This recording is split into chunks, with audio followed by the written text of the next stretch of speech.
오빠, 준호 오빠. 야, 이 개자식아! 나 너 미국 가는 거 싫어.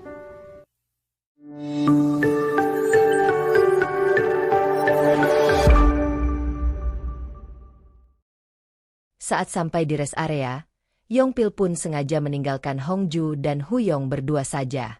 Setelah itu, Hongju mengatakan kepada Huyong, jika ia berpura-pura tidak terjadi sesuatu di antara mereka. Huyong menegaskan, jika ia tidak ingin hal itu.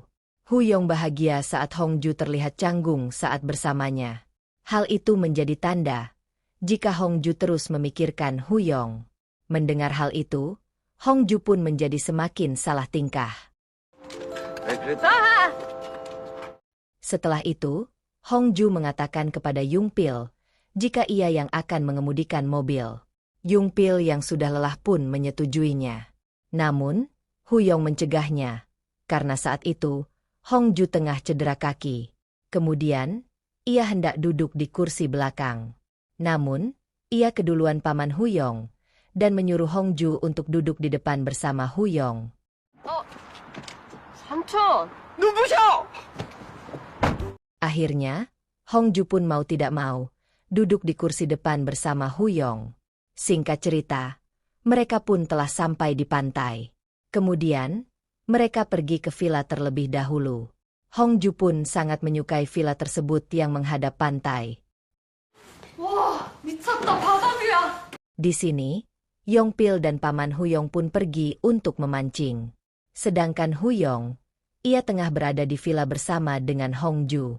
Awalnya, Hongju menyuruh Huyong untuk pergi menyusul kedua rekan mereka. Namun, Huyong menolak, dan dengan sengaja memegang tangan Hongju serta mengatakan, jika ia ingin bersama Hongju menyiapkan makanan. 같이 하고 Hongju pun semakin salting saat dipegang tangannya oleh Huyong, dan mengalihkan pembicaraan kemudian pergi begitu saja. 너 혼자 해. Setelah itu, Hongju pun menghubungi Hyeji, dan meminta Hyeji segera datang. Hyeji justru meminta Hongju untuk belajar berinteraksi lebih intens kepada Huyong. Hongju pun menolak dan mengatakan jika ia membenci Huyong. 나 걔 너무 싫어. Namun Hyeji justru meledek Hongju. Jika di balik bencinya Hongju, terdapat rasa sayang. 부정 속에 강한 애정이 느껴지는데?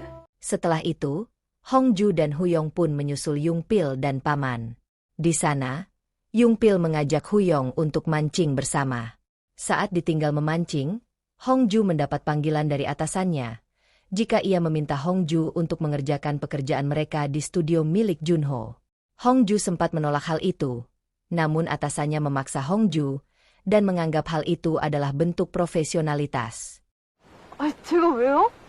대표님! Saat memancing, Huyong kembali mengecek keberadaan Hongju. Namun, ia tidak menemukannya. Yongpil pun melihat, jika Hongju pergi mendekati laut. Yongpil panik, karena saat itu, air laut hendak pasang. Di sini, Huyong pun langsung lari ke tempat Hongju. Saat itu, Hongju hendak mengambil tripang yang berada di sela-sela batu. Namun, ia pun hampir terjatuh. Untungnya, Huyong datang dan menyelamatkannya. Di sini, Hongju meminta Huyong untuk mengambil tripang. Awalnya, Huyong menolak karena ia merasa jijik dengan hewan itu.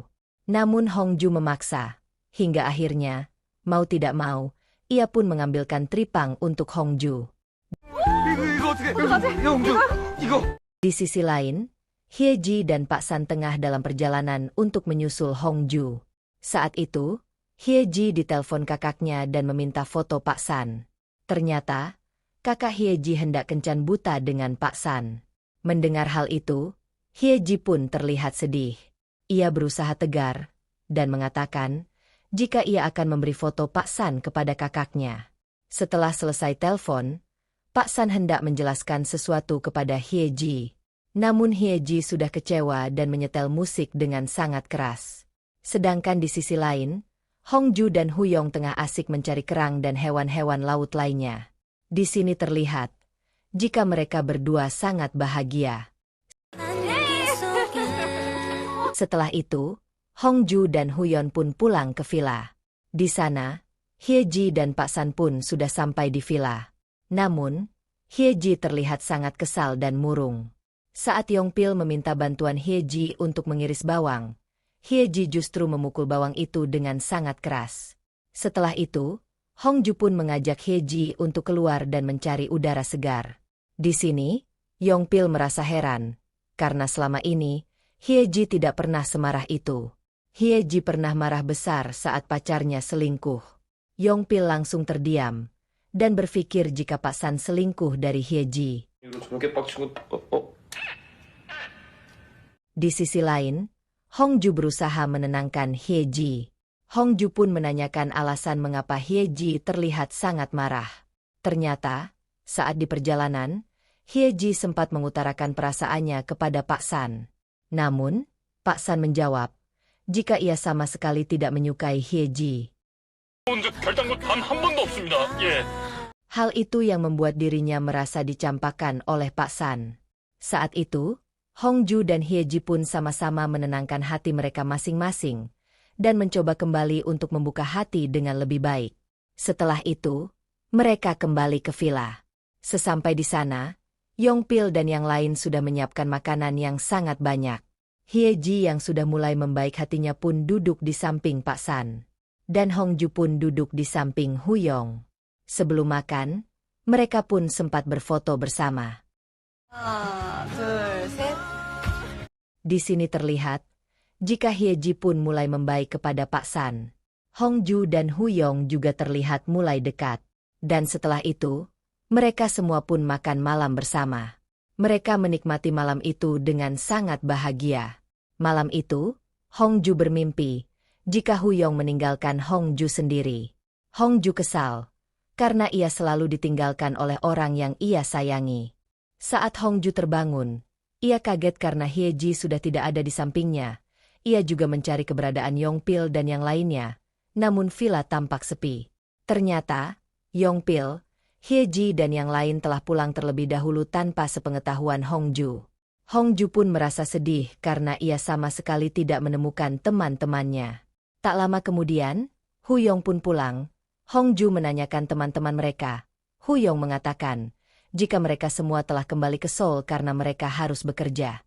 Karena Hongju tengah libur kerja, maka mereka berdua masih tinggal di villa untuk berlibur sementara. Hongju kemudian teringat dengan mimpinya dan mendekati Huyong.